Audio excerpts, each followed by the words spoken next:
Hello, my fellow introverts. Stacy here, your programming and test automation expert. Yes, you've guessed it, we're still talking about the magic methods of Python. Last time we have taken a look at the add magic method, and if you haven't seen the video, I advise you to do so. And today, logically, we're going to speak about the sub magic method, which is responsible for subtraction. We will start in a moment, but before that, please don't forget to like the video, subscribe to our channel, and check the links in the description where you will find some useful links about today's video, about the magic methods and the code that we will be writing. And also you will find some links to our community. You are very welcome to join. I trust you have done all of these actions, and now we can get on with it.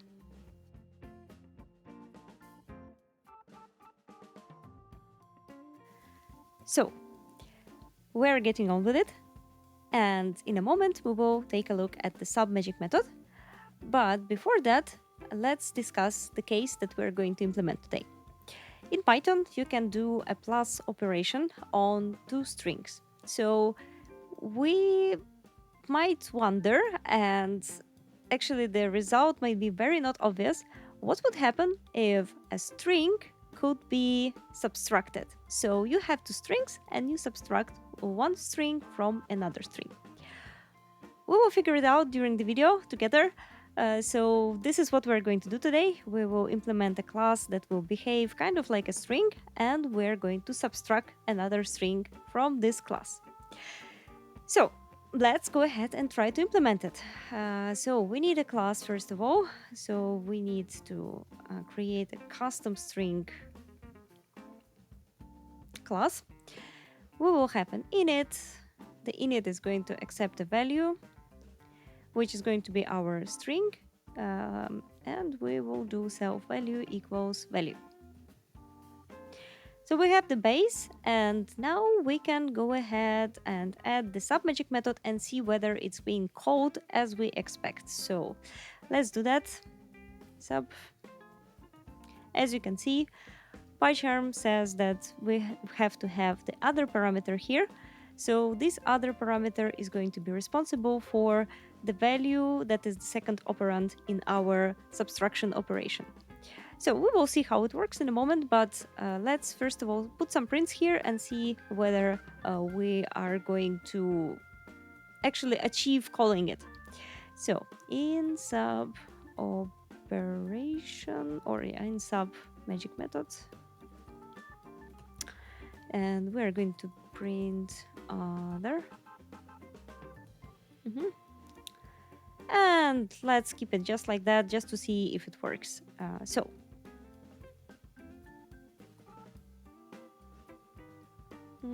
let's go with C1, custom string A, B, C, D, let's say, and C2, custom string ABC. Okay. And we are going to do a print. Well, we might not do a print even for now, so we will do C1 minus C2. Okay, it was called. We see that the other has been called as well. And as you can see, this is just another instance of our custom string class. If it is the instance of the same class, then it will have the value inside of it. So we can actually do other dot value to see that this is the correct value that we're expecting. So as you can see, the other dot value is ABC. So this is actually the value that we give here. Let's think what is going to happen if you subtract the string from another string. So first of all, I would say that we need to find the second operand, the content of the second operand, this value, inside of our first operand string. So this means that if we have ABC here, then we would search for ABC in this string, and if it's there, then we can just remove it from the string. sounds logical to me. Maybe I'm wrong, but this is how I see it for now. So what we're going to do actually, I will go ahead and remove those strings. I will go ahead and remove those prints, and we will do if other dot value in self value. So we're checking that ABC is in ABCD. Okay, so we will need to actually return the result of this operation. So we will have to remove the ABC from ABCD and return the actual result of this. So let's do it like this: self value replace.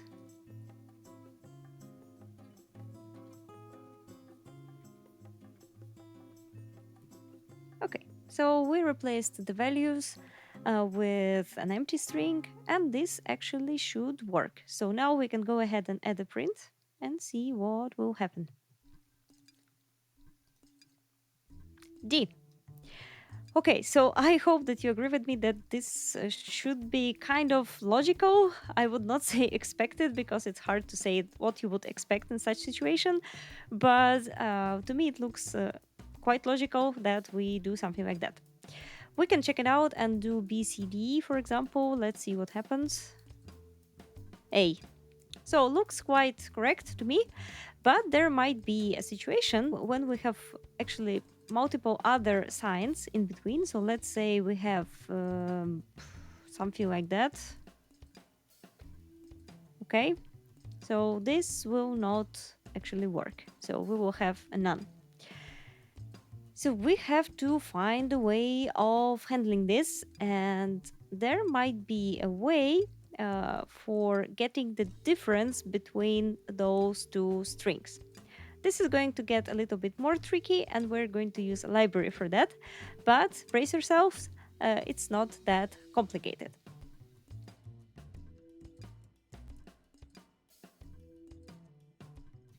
So I've commented out the things that we have done before here, and I want to show you one thing before we proceed.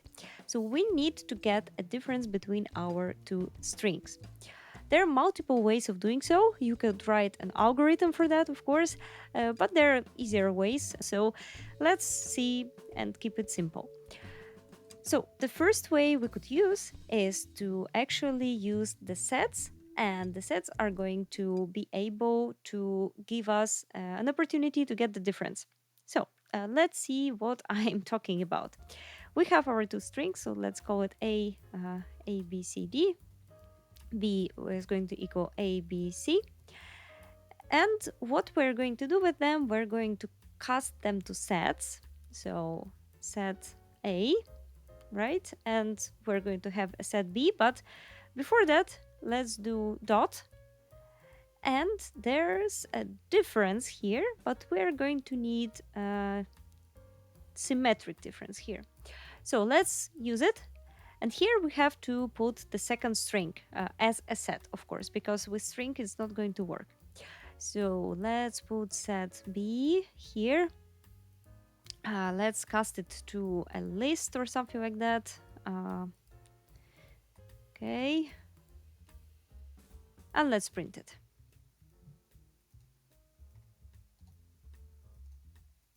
So we have a good result. We have a D here. So looks quite promising. But question to you, what are sets? What is the particular interesting thing about sets? If you don't know the answer is that they have only unique elements inside of them. So you cannot have duplicates. If we put B, B, B here and we put C, C, D, right? Run it, we're still going to get a D.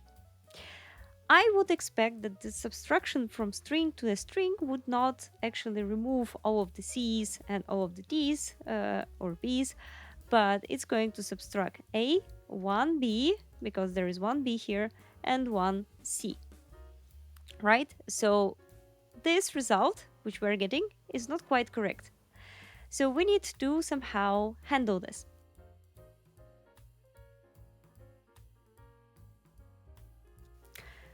We are going to use a library, which is a built-in library, so no worries, you don't have to install anything extra from pip.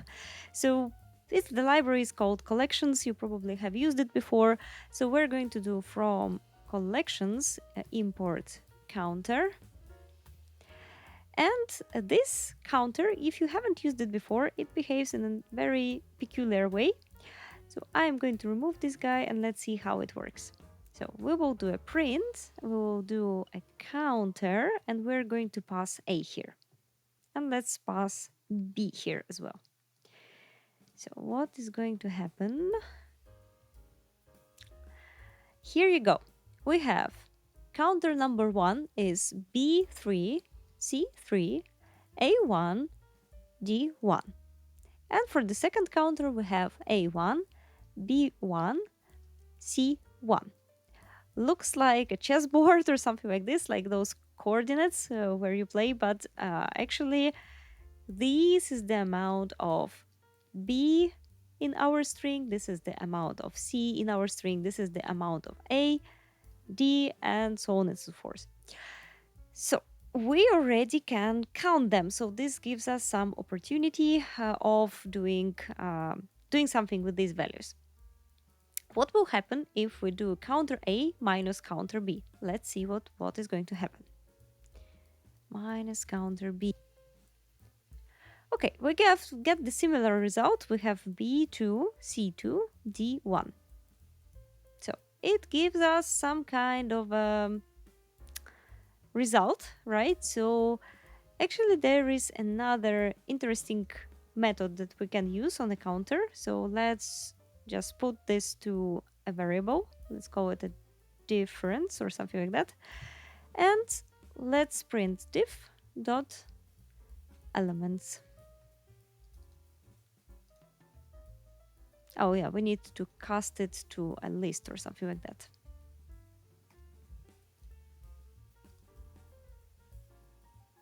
So this is actually what we need.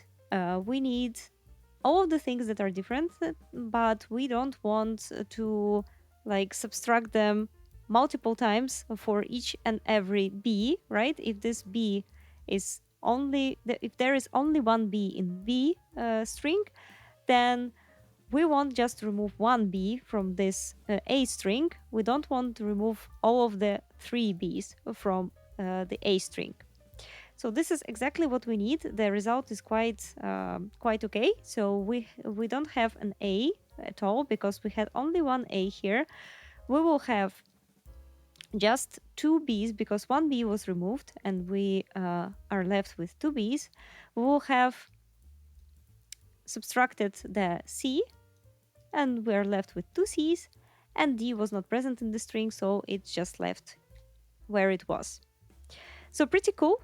Now let's go ahead and put it into our class.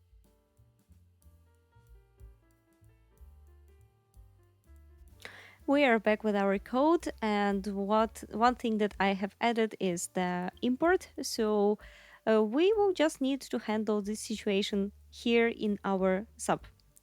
So let's actually, I think we can even remove these guys, but let's comment them out for now and let's implement the stuff similar to what we have done with this counter before. So we will need a diff as we did before. So not a def, but a diff. And we will do counter. We will pass in the self value here. We will do minus counter other dot value. This is our second string.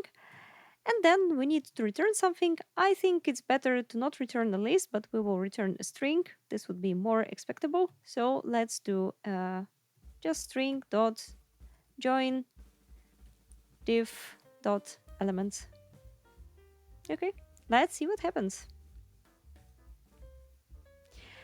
And here we go. So what do we have here? We have the subtraction string, which is BCD.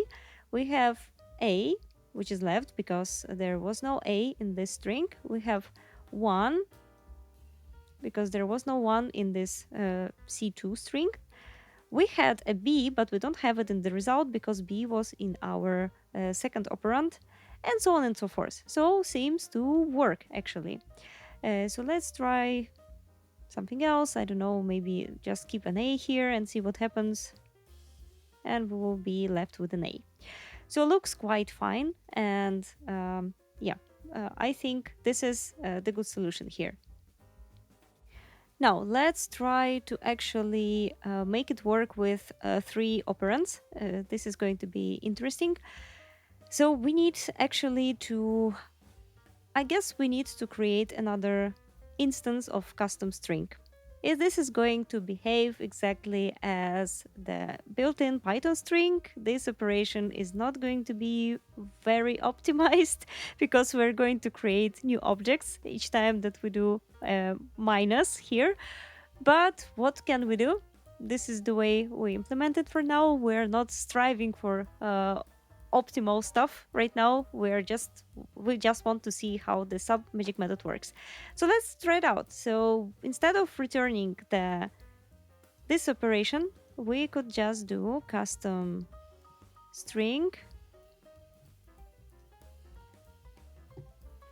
and we will create a new value, a new object from this. So let's see what happens. It's going to return an object for us. So we will do it this way. We will need to do result, let's say C, and we will have another one, C3.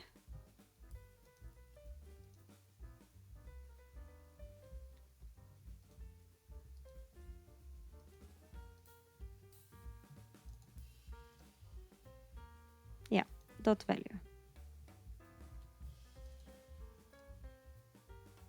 A. Okay, let's put E here, here 1, and we will put here A. Okay, let's do it like this. Okay, looks that it works. One last thing that we could do actually to make it look even nicer, we could add an str magic method, which is going to be called when we do a print. So let's do that. Let's use the str magic method. By the way, we have a video about that already as well, so you can check it out. But let's do it. So we will do return self value. Let's see. And here we go. Okay, yeah, we need. And here we go. So we actually automatically do the self value operation and we get our result.